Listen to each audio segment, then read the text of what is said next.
welcome to the Nutmeg Tavern. Hey, it's a special episode today. We're going to do the final reading of A Christmas Carol. I always try to put the in front of that, by Charles Dickens.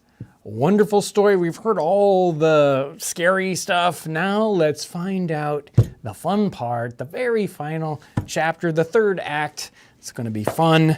It's going to be fun. So, remember where we ended with the fourth stave, the scary Christmas future. And the last paragraph goes, holding up his hands in one last prayer to have his fate reversed, he saw an alteration in the phantom's hood and dress. It shrunk, collapsed, and dwindled down into a bedpost. So, stave 5, the end of it. Yes. And the bedpost was his own. The bed was his own. The room was his own. Best and happiest of all, the time before him was his own to make amends in.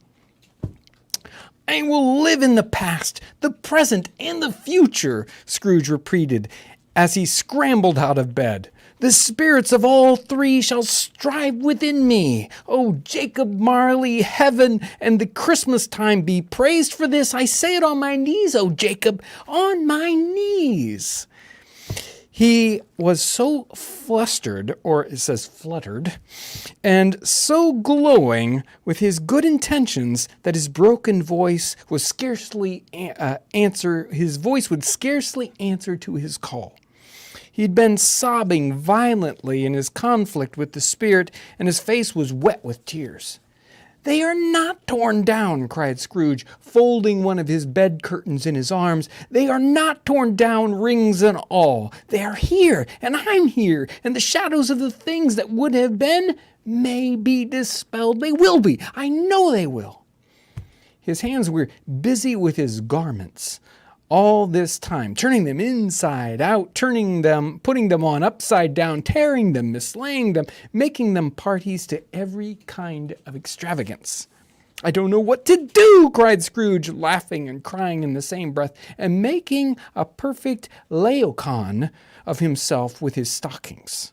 "I'm as light as a feather. I'm as happy as an angel. I'm as merry as a schoolboy. I'm as giddy as a drunken man. A Merry Christmas to everyone. A Happy New Year to all the world. Hello here. Whoop, hello." He'd frisked into the sitting room and was now standing there perfectly winded, as am I. There's the saucepan that held the gruel in," cried Scrooge, starting off again and frisking around the fireplace. "There's the door by which the ghost of Jacob Marley entered. There's the corner where the ghost of Christmas present sat. There's the window where I saw the wandering spirits. It's all right. It's all true. It all happened. Ha ha ha!" Really, for a man who'd been out of practice for so many years, it was a splendid laugh. A most illustrious laugh. The father of a long, long line of brilliant laughs. "I don't know what day of the month it is," said Scrooge. "I don't know how long I've been among the spirits. I don't know anything. I'm quite a baby. Never mind, I don't care. I'd rather be a baby. Whoop, hello!" He was checked in his transports by the churches ringing out the lustiest peals that he'd ever heard. Clang, clash, clamor, ding, dong, bell, bell, dong, ding, hammer, clang, clash. A glorious, glorious sound. Running to the window, he opened it and put out his head. No fog, no mist, clear, bright, jovial, stirring, cold, piping for the blood to dance to, golden sunshine, heavenly sky, sweet fresh air, merry bells. Oh, glorious, glorious. "What's today?" cried Scrooge, calling down to a boy in his Sunday clothes who perhaps had loitered in to look about him. "Eh?" returned the boy with all his might of wonder. "What's today, my fine fellow?" said Scrooge. "Today," replied the boy, "it's Christmas Day." "It's Christmas Day," said Scrooge to himself. "I haven't missed it. The spirits have done it all in one night. They can do anything they like? Of course they can. Of course they can. Hello, my fine fellow. Hello, returned the boy. Do you know the poulterers in the next street but one? At the corner. I should hope I do, replied the lad. An intelligent boy, said Scrooge. A remarkable boy. Do you know whether he's sold the prize turkey hanging up there? Not the little prize turkey, the big one. What? The one as big as me? Returned the boy. What a delightful boy, said Scrooge. It's a pleasure to talk to him. Yes, my buck. It's hanging there now, replied the boy. It is, said Scrooge. Well, go and buy it. Walker, replied the boy, or exclaimed the boy. No, no, said Scrooge. I am in earnest. Go and buy it and tell them to bring it here that I may give them the directions where to take it. Come back with the man and I'll give you a shilling. Come back with him in 5 minutes and I'll give you half a crown. The boy was off like a shot. He must have had a steady hand at the trigger who could have shot off half so fast. I'll send it to Bob Cratchit's, whispered Scrooge, rubbing his hands together and splitting with a laugh. He shan't know who sends it. It's twice the size of Tiny Tim. Joe Miller never made such a joke as sending it to Bob's Wilby. The hand in which he wrote the address was not a steady one, but he wrote it, yes he did, somehow, and he went downstairs to open the street door, ready for the coming of the poulterer's man. And as he stood there, awaiting his arrival, the knocker caught his eye. I shall love it as long as I live, cried Scrooge, patting it with his hand. I scarcely ever looked at it before. What an honest expression it has in its face. It's a wonderful knocker. Here's the turkey. Hello, whoop! Hello! How are you? Merry Christmas! It was a turkey. He never could have stood upon his legs, that bird. He would have snapped them off short in a minute like sticks of sealing wax. Why, it's impossible to carry that to Camden Town, said Scrooge. You must have a cab. The chuckle with which he said this, and the chuckle with which he paid for the turkey, and the chuckle with which he paid for the cab, and the chuckle with which he recompensed the boy, were only to be exceeded by the chuckle with which he sat down breathless in his chair again and chuckled till he cried. Shaving was not an easy task, for his hand continued to shake very much, and shaving requires attention, even when you don't dance while you're at it. But if he had cut off the end, the end of his nose off, he would have put a piece of sticking plaster over it and been quite satisfied. He dressed himself all in his best, and at last got out into the streets. The people were by this time pouring forth, as he had seen them with the ghost of Christmas present, and walking with his hands behind him, Scrooge regarded every one with a delighted smile.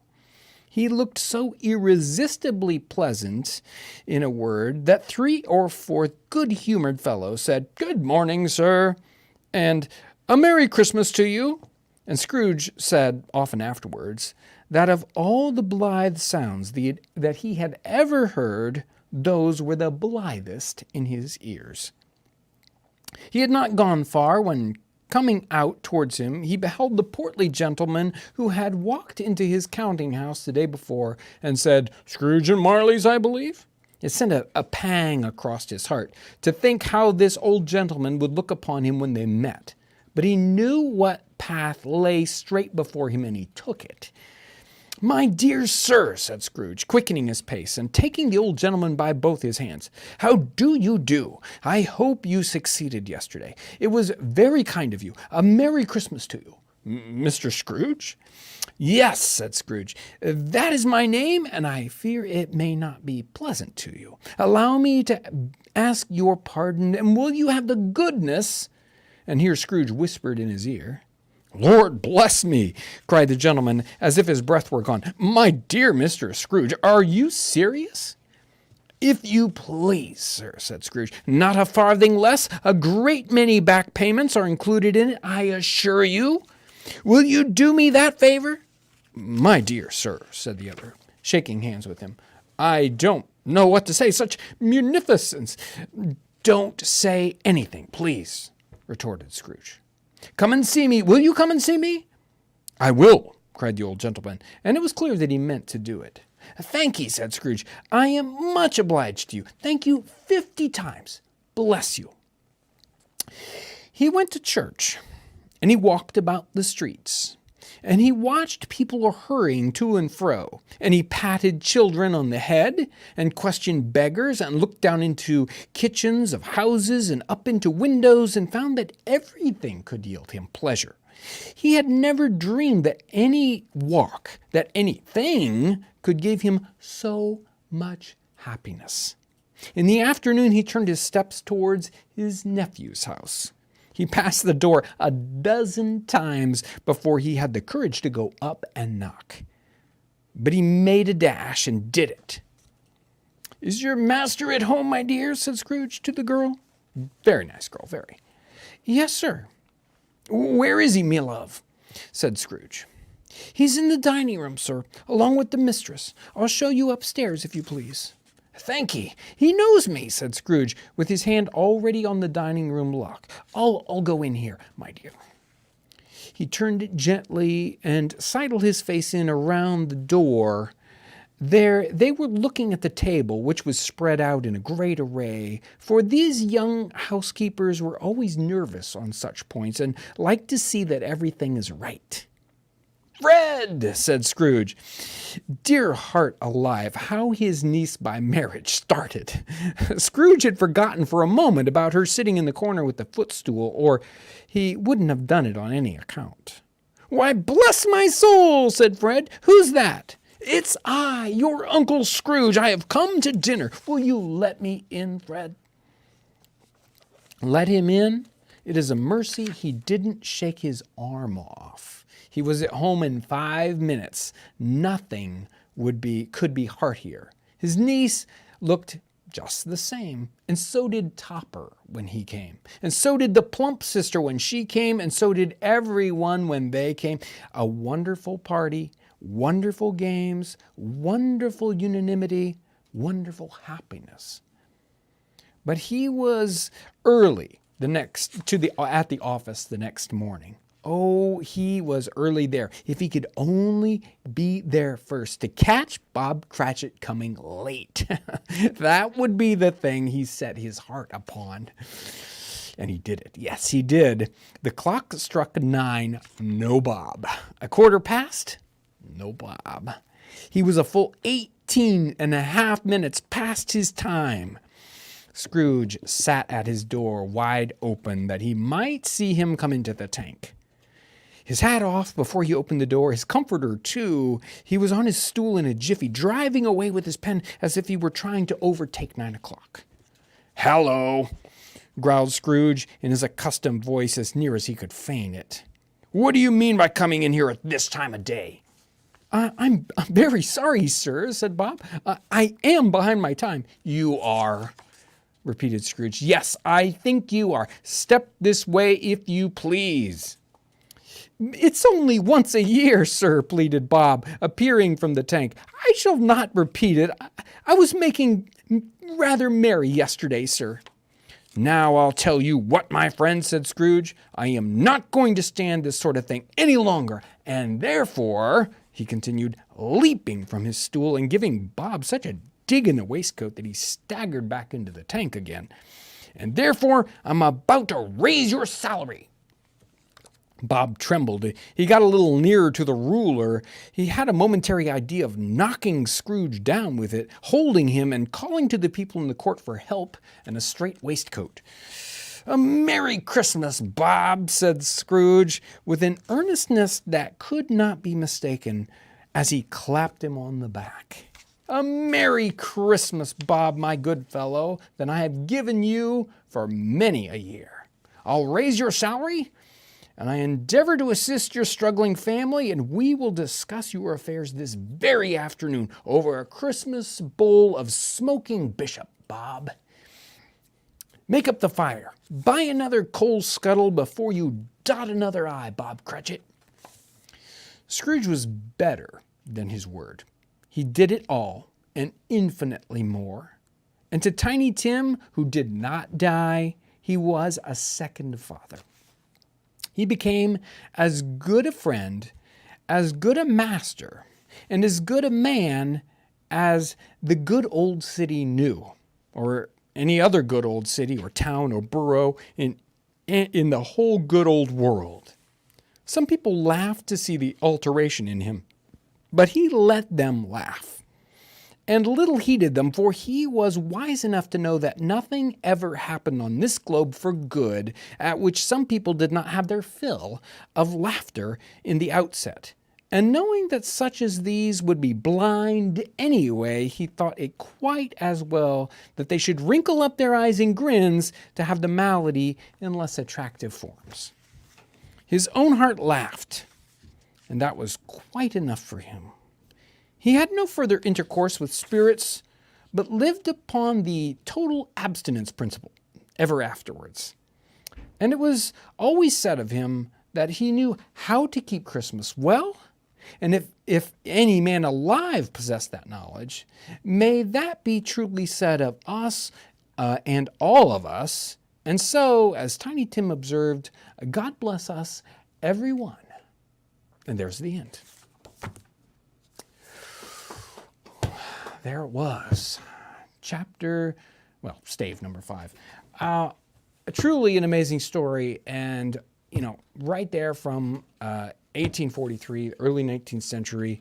How do we break this? How are we going over there, Aaron? We're doing good. We're gonna go ahead and we're gonna have Ryan step in and replace the pineapple. Well, the pineapple's gone. Apparently our pineapple went south on us. But Ryan's here, right? Yeah. There he is. There's Ryan. Ryan's joining us. I've got some images, we're going to have some discussion here and kind of wrap up this final chapter. Now, we're going to have a much bigger discussion with Carol, but I thought we'd have some fun anyway. I've got some images, and we're going to go through these first 5 or 6 images, and they're the images from the original edition of A Christmas Carol, so that we can kind of look at that original artwork from the 1843, and it's kind of fun. For a book of that time period, they generally weren't illustrated. This was a very strange thing for a kind of a different thing for books of that time period, and it was a very expensive edition because a lot of these were either color plates or printed in a very nice way for that time period. So it's kind of a standout kind of thing. So let's grab up those images real quick, and you can chime in anytime you want, Ryan. Here is the basically the first image that shows up in the book, and this is the Fezziwig ball image, and it's meant to be portraying a time period in the 18th century. This would have been probably somewhere between 1790 and 1800 for what he's trying to talk about in the time period. And so the illustrator has come in here with very late 18th century clothing on these people, but a fun little image and nice, a nice kind of art for this time period for books. We've got, check out Fezziwig there. He's got breeches on and striped stockings. I like the striped stockings. Yeah. Red striped stockings, which sometimes we do sell currently striped stockings. Yeah, but I don't normally think of them in this setting, You think sailor right away or something like that. So it's kind of neat to see that in here. And I think he's trying to say his waistcoat is striped or some other... like a pattern going on of some kind? Right. Yeah. Right. And, the fiddler is up there. There's another image in the fiddler later on. The fiddler's up there, of course, tuning like, 50 drowned cats or something. I can't remember exactly what he said there.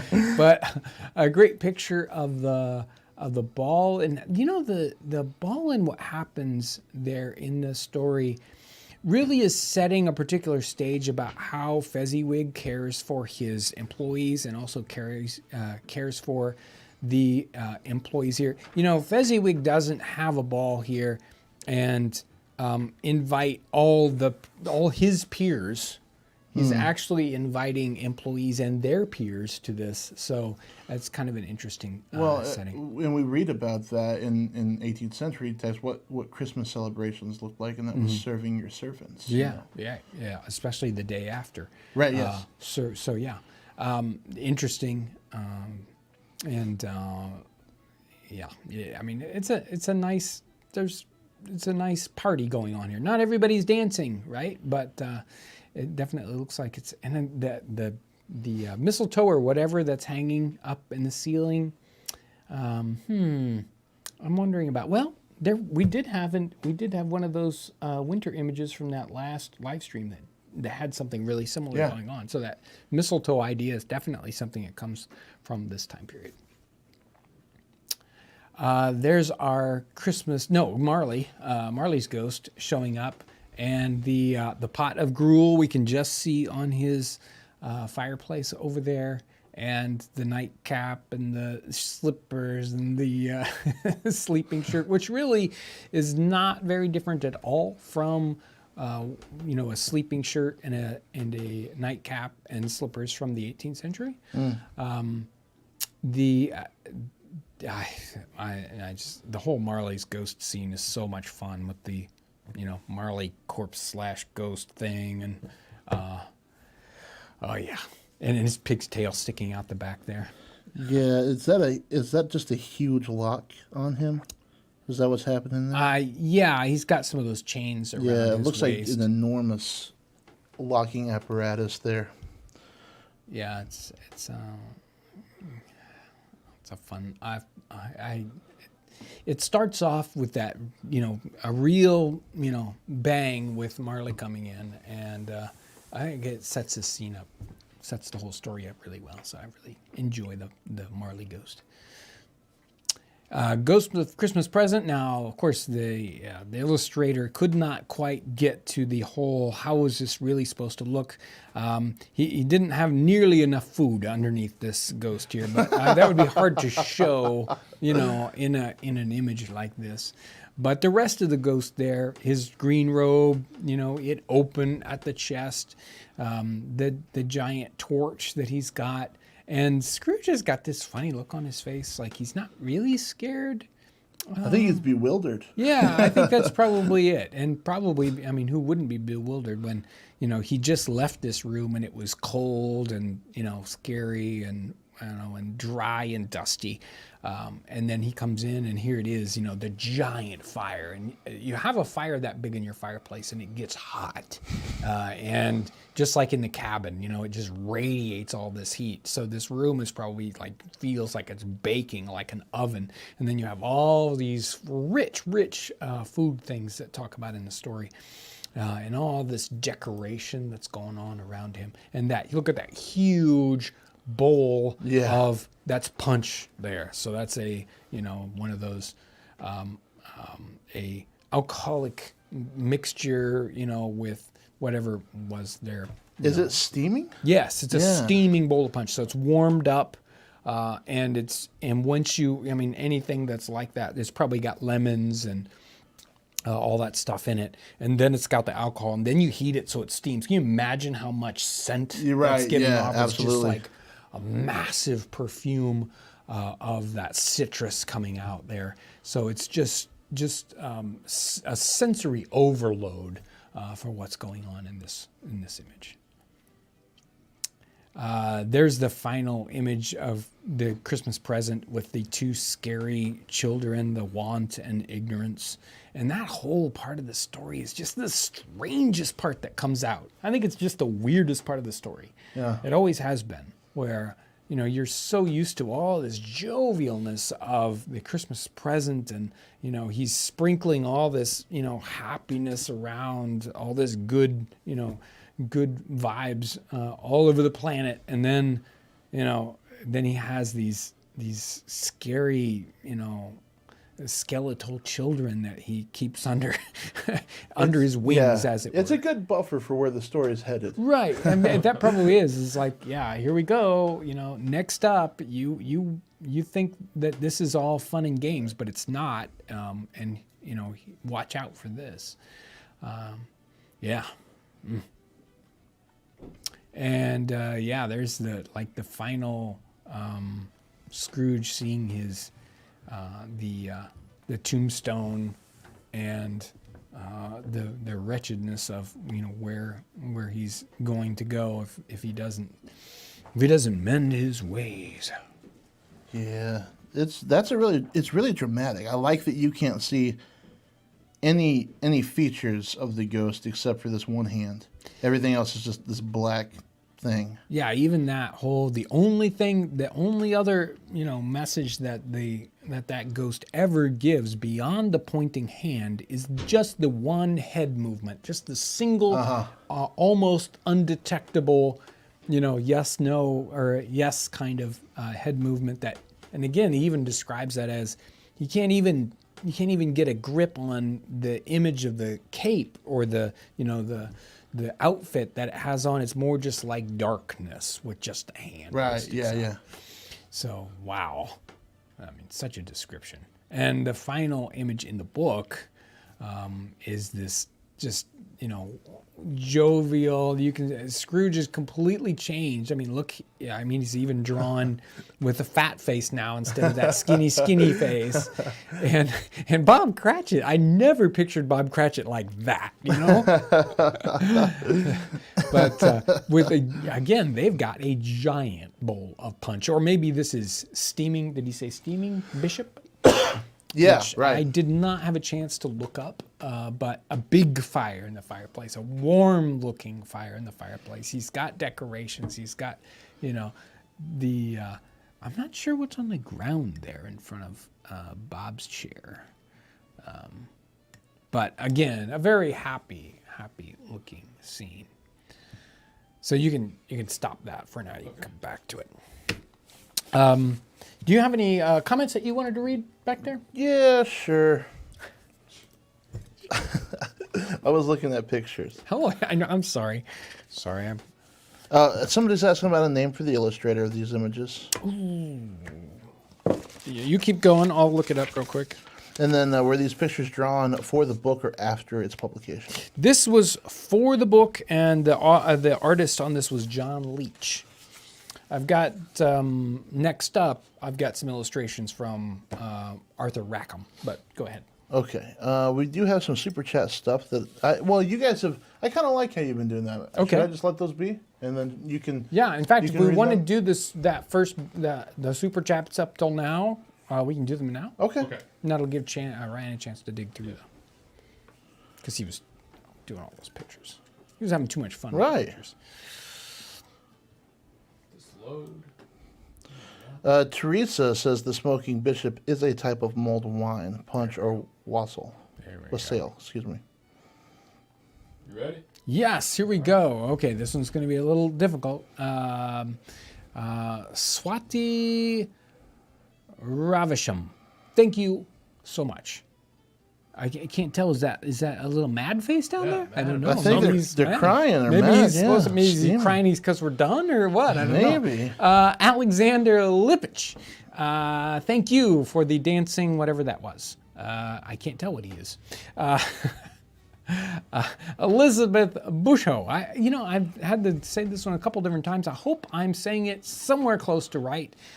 For my son, he says, I love Townsend's YouTube channel. Merry Christmas to everyone. Thank you. Merry Christmas to you and your son. Danny Svalham. Thank you for this amazing reading and Merry Christmas. And Merry Christmas to you. Amanda Marie says, I love it. Thank you so much for taking the time to read this for us. Well, thank you for listening. I enjoy reading out loud anything. So thanks for putting up with me. Here we go. Tammy Ellison, thank you for such a lovely treat. You're reading this. Please make a CD of it. It's a little long for a CD unless we make it an MP3 CD. And if I do that, I'll reread it and give it the gusto.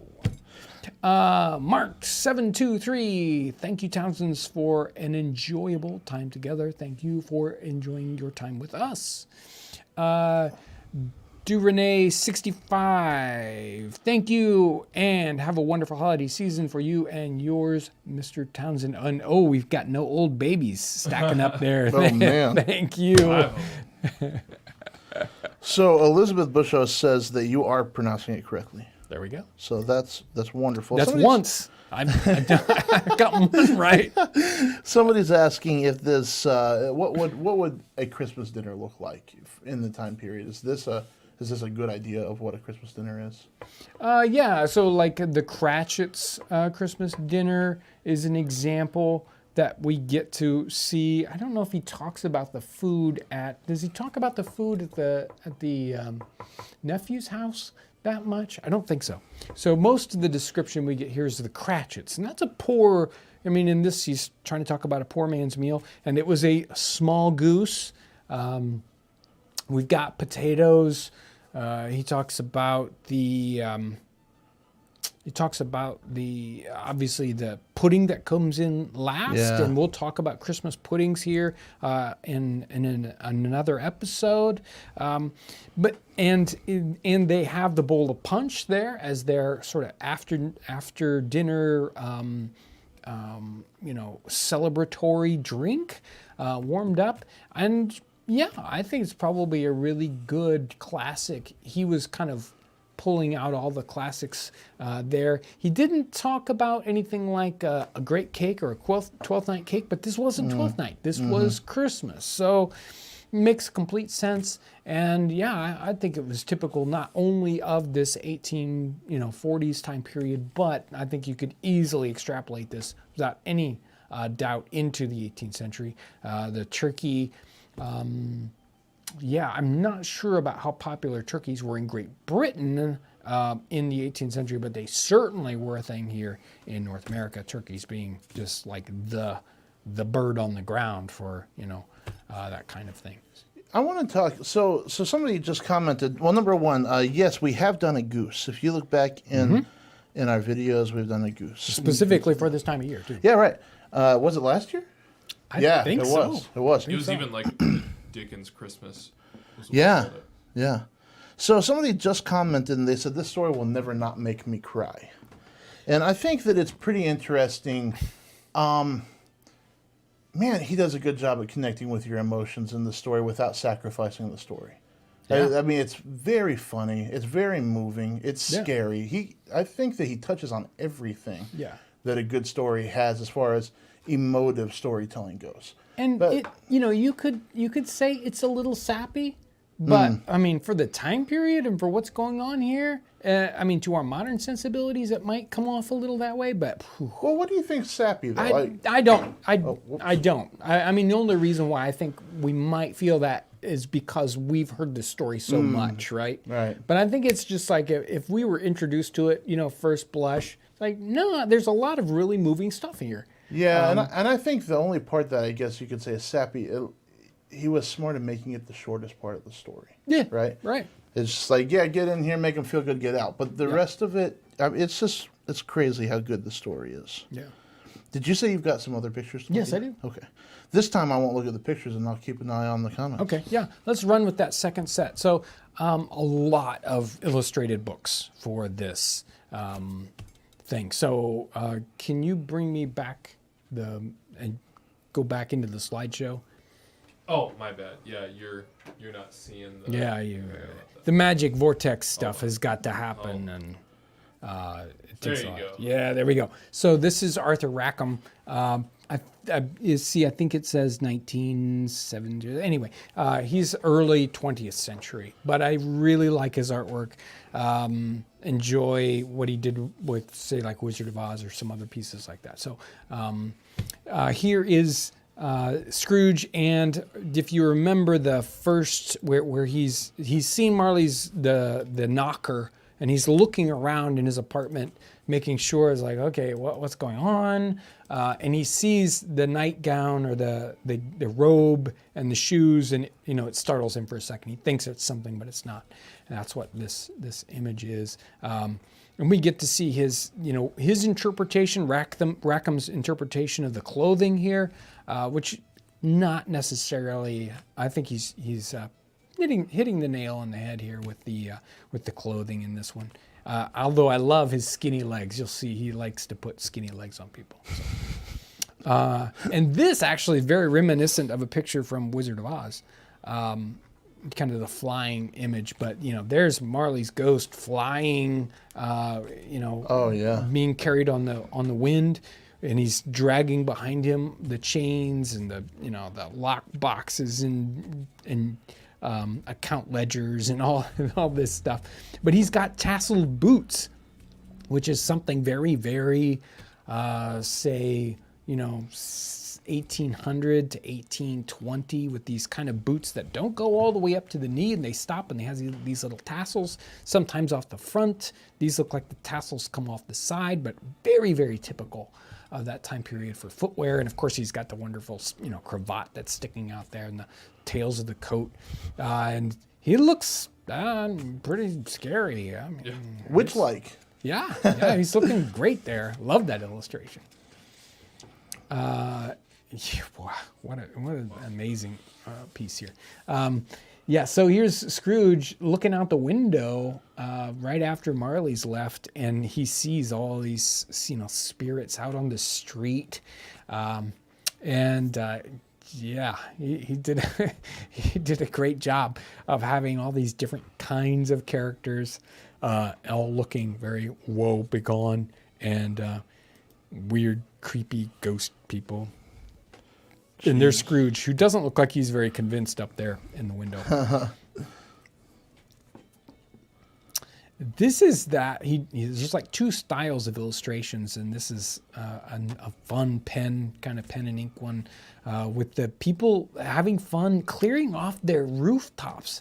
And I'm not quite sure why you would clear the snow off your rooftops, unless... Okay, here's my thought.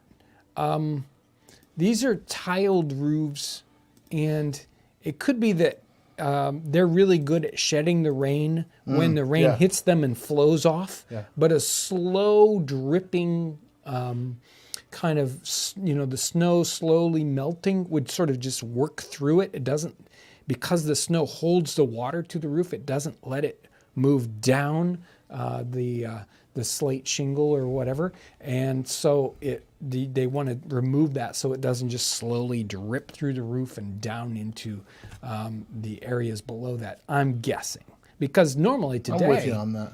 Today you'd put you want snow on your roof because it acts as an insulator, but the idea of people having snowball fights up on the roof but here, I mean, he does a great job of getting this description of all the nasty smoke in the air. If we think we've got air pollution today, whoa. I mean, it was bad in London. Some folks are even saying if the roofs were fairly flat, that the weight could cause them to collapse under the pressure too. That's a possibility, but these roofs don't look flat, and they've got, I think, heavy slate shingles. It could be they have wooden shingles and the roofs aren't that sturdy, so maybe that could be it. I am not positive about what the roof structure was like in that time period, and one way or the other. There's Topper playing blind man's buff and going after the one sister. Oh, parties, characters. We're in glamorous places, really. Yeah, very much so. But it looks like they're all having fun. Yeah. Everybody but one. Yeah. Yeah. There's Rackham's illustration of the scary future ghost and seeing the tombstone. And I think it's interesting that, Rackham here, basically 60 years later, has changed the concept and made it a vertical tombstone. The other ones seem to be almost one that was in the ground, or so I'm wondering about the style of tombstones in the time period and why. Well, I think Rackham probably went with this probably because that's what people in 1900 are thinking about what tombstones are like. It would be interesting to know exactly in that, in the 1840s, whether the other style was really more typical or what was going on here. This picture was like, whoa. Interesting. So we've got this is the discussion where the two gentlemen are having that very, very terse discussion where he's watching them, and he says, Scratch has got his own at last. And then, Rackham puts this kind of like imaginary vision up in their heads of his idea of Scratch and poor, well, I don't know if I'd call him poor, Scrooge there showing up. And it's interesting. Wow. Interesting.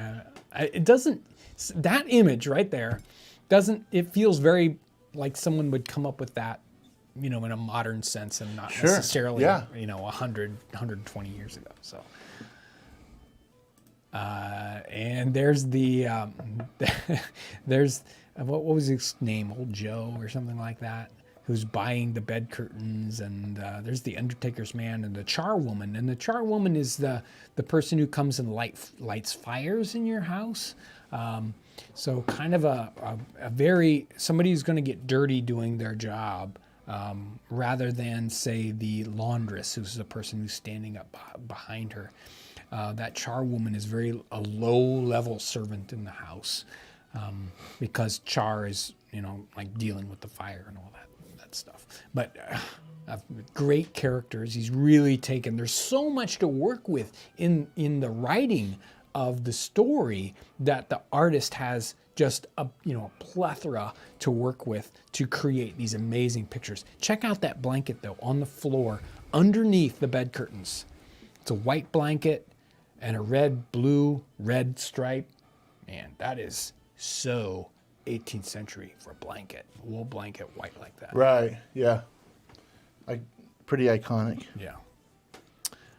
There is the happy Scrooge showing up at the nephew's house and startling the niece-in-law, and he, again, a great illustration of the transformation between what Scrooge looks like in a physical sense when he goes from his pinched, sour Scrooge to the, repentant and I will be jovial Scrooge. Yeah, he looks like he's got a bit of spring in this stuff. Yeah, exactly. And there he is, right after he's scared poor Cratchit there in that final part, and then he's finally like, no, I'm joking here. Get a raise and all that good stuff. Which that's.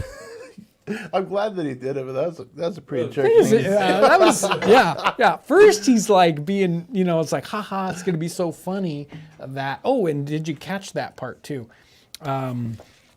So he sends that turkey, and he says, what does he say here? He says,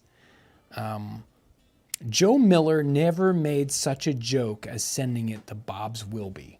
And early, like 100 years before this, Joe Miller's joke book gets printed in the 18th century, and it's a little book of, funny anecdotes and jokes, and it was so iconic even by the time you get to 1840 that it's like that whole idea of who's the biggest joker that he can reference in the story. Joe Miller's joke book. So even Joe Miller wouldn't have come up with something this funny as sending the turkey.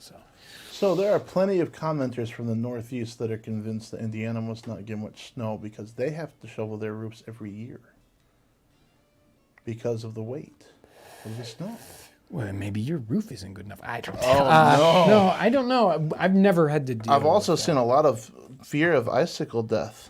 Well, yeah, That's see, a thing. it's just, we don't get a ton of snow. So- Although we're right at the edge. We're Right. just south of lake effect coming. There are only two places that ever get lake effect snow, and that's like, Buffalo, which gets it like crazy, and then, South Bend, Indiana, which gets it more than we do. But, yeah, no, we don't. So we'll get a lot of snow, but it won't stick around for very long. And that's so.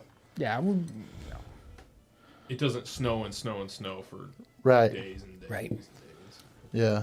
I think there was one image left on that. Was there one more? I think there was. Well, I wanted to There we talk go. about There- snow. Well, we can talk about snow. This is from a different illustrator, but I thought it was a nice picture of the fiddler in that, again, tuning like, boy, I keep getting it wrong, tuning like 50 screeching cats or whatever it is. Getting ready for that. And that brings me to this song that you heard on the beginning of this, which is Roger de Coverley, which is the only song that's mentioned by name in the book. That's the fiddler plays lots of dance music, and then that he takes a pause, and then he comes up with the main dance, and it's Roger de Coverley, and Rick of Jim's Red Pants, probably Rick and Hillary. They put together that recording of Roger de Coverley specifically for this.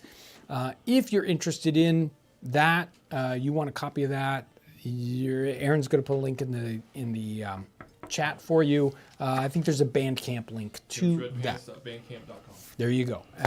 And there's like a 2-song Christmas timey thing there if you're interested in supporting Rick and Hillary specifically and thanking them for that little piece of work they did for us.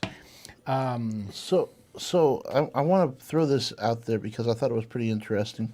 Sue O'Connor was in the chat. Sue! And she says, what did she say? She said something.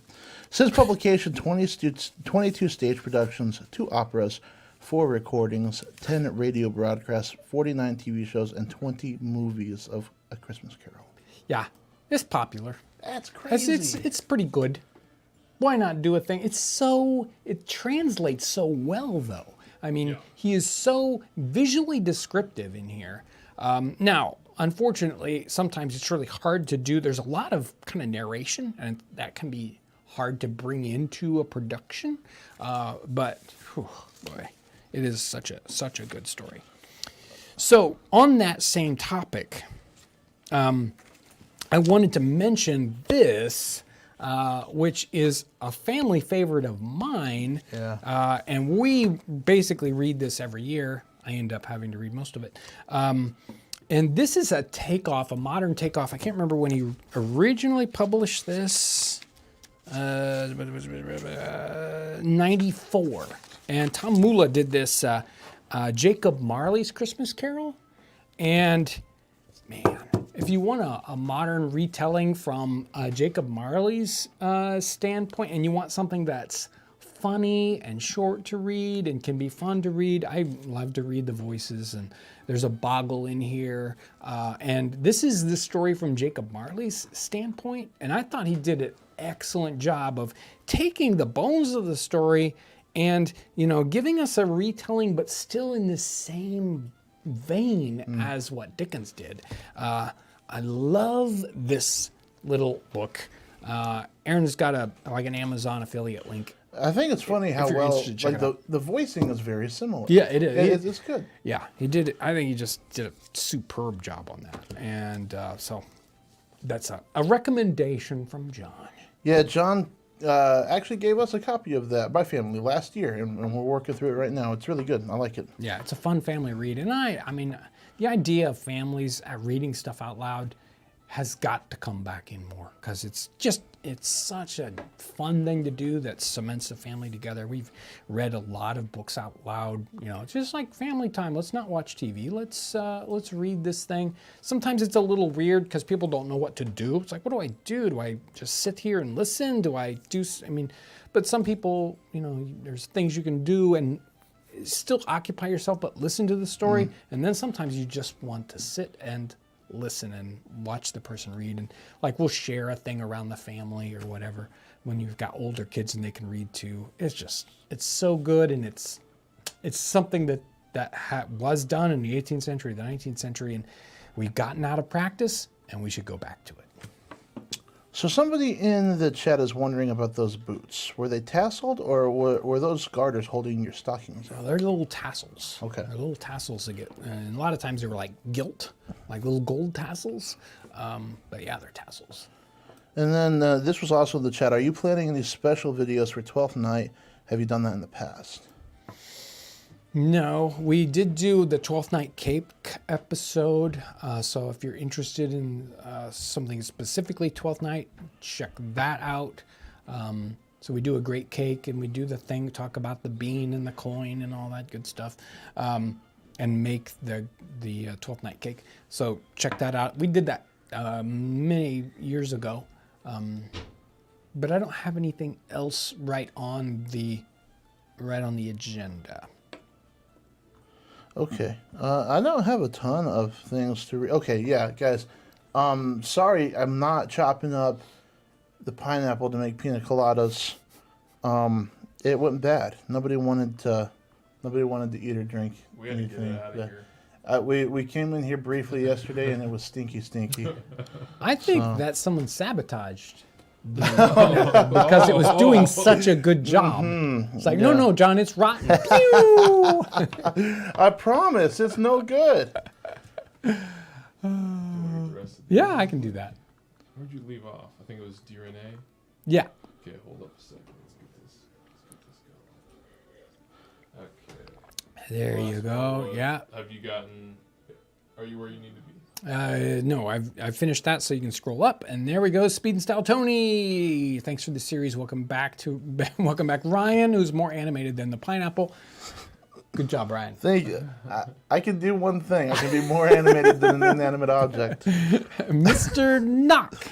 Hi, John. I loved your reading. Do you think you might consider Old Christmas by Washington Irving for next year?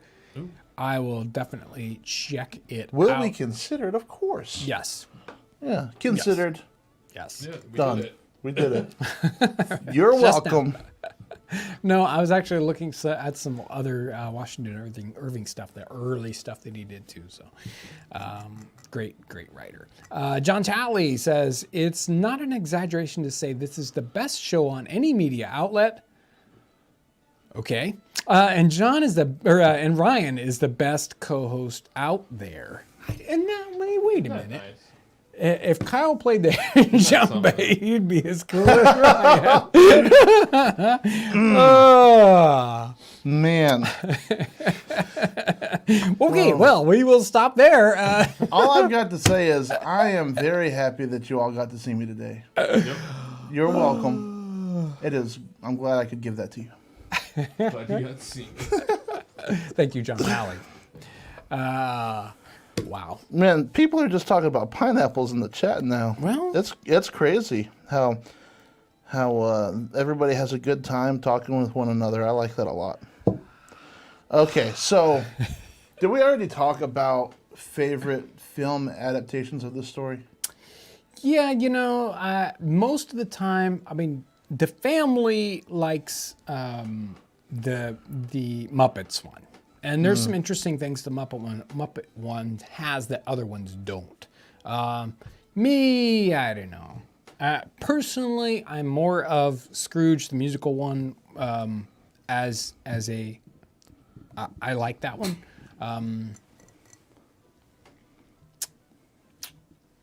If I'm gonna watch one in the season, that's gonna be the one I watch. But that's just me. What can I say? Yeah, some people in the chat were talking about the Jim Carrey one. Like the newer Disney one. I don't remember. I mean, I know I've seen it, but I don't remember it. It was good. I liked it. I watched the Scrooge McDuck one growing up, and then I graduated to the Bill Murray Scrooged. I think I might have seen it. But Yeah. I just don't watch that. I remember getting Scrooged, the Bill Murray, as a secondhand Goodwill VHS tape Christmas present from my best friend when I was 15. So that was how I spent my Christmas that year. We're good. I would definitely go with the George C. Scott one. Yeah. Definitely the scariest one. I'm not sure and if I've the seen that one. It's so good. It's the most I would say low key one, like basic, just straight up. Here's what it is. The way they do the ignorance and want is it gave me nightmares. Yeah. It's really good. And I think we could put them in different classes. Instead of judging one against the other, we could say, which one had the best, say, transformation between old Scrooge and new Scrooge. And which one had the best. That's the best way to do it, right? Because each one of them has a standout kind of, they did this part better than I think the other ones did. So it's really hard to pick one out and say, that's the one that's, best of all. At least that's the way And George C. Scott is just great in everything. Yeah. He does a great job. Have you seen that one? Oh, yeah. It's It's good. just been a while. Yeah. I need to watch one version with. We've been watching some Christmas movies, and the kids, we need to watch one version, and I don't want to watch the Muppet one again because, well, we don't need to get started on that. Unfortunately for the Muppet one, it takes you in and out too much of, ha ha ha, Yeah. and then, it's like, so it kind of, but my kid loved it. Yeah, right, which is like, that's not, Unfortunately, the only Muppets that I really like are the hecklers, and the rest of them. The two old guys. Fine. Yeah, because in the Muppets one, they're the Marley brothers. Marley and I Marley. love that. Yeah, it's great. What's I don't know if I'm pronouncing this right. Blackadder or Blackadder? Blackadder. Blackadder. Everybody says that's a good version. It's probably Is right, it that's the TV show. Rowan And they probably Atkinson? did Okay, right, I haven't seen exactly. that. I love Yeah, I Rowan haven't Atkinson. either. Awesome. I think everybody's talking amongst themselves in here. I think that if you've got anything else to say to close it up, John, then it's probably time to do that. Well, here it is. Make sure to show up on Friday. We're going to have a special 2-hour episode with Carol. And we're going to kind of go in depth and really get into the nitty gritty on some of these specific things, especially, I hope, digging into the parts that we don't get as people from 2020. Of course, maybe we get it more now, 2020, than we would last year. But so, what are the things parts of the story that we don't understand what's going on, sort of, the hidden parts of it, and then maybe some of the underlying philosophical things that we don't understand why Charles Dickens wrote that story in that time period. That, it's like we think of it as a timeless story when it's actually very riveted in a specific societal issue that he's really bringing up there. So there's a lot of unpacking to do out of this little, basically, a short story, novelette, novella kind of piece. There's a lot to dig into. So I'm sure Carol and I are going to have a blast ripping this, or what do I want to call it? Not ripping it apart. Digging in. Digging into it, digging deep into it. You know what I meant. And it's going to be a lot of fun. So that's Friday, going to start at 3. Yes, Friday at 3 o'clock. And we'll do our best to make sure that you see that live stream ahead of time so that you can be there. And of course, it'll be available after the fact. So much fun. Thank you for coming along on this journey as I have fun reading this time period piece. And I've been looking at a lot of other things, real fun things definitely from the 18th century to read. And there's so many interesting kind of things to dig into on that. And of course, we're always having fun doing cooking and other issues here on the channel. And it's always a strange, wild experiment. And we've got lots of fun things coming on in the future. So make sure to stay tuned. Definitely be with us on Friday. I hope you have a tremendous time. Thank you so much for your support coming in and bearing with me as I read these stories. Thank you for supporting us and sharing this. And this is one of the things that's been shared in a lot of different ways that normally isn't. So thank you for sharing what we've been doing with this live reading. We're going to try to put together that playlist and make it for people to enjoy. Such a great way to enjoy it. So thank you so much. Thank you, Aaron. Thank you, Ryan. Thank you, Patreon folks, and all you other folks that help us out with what we do on this channel. Thank you for sharing. I hope you have a tremendous evening. Thanks for watching.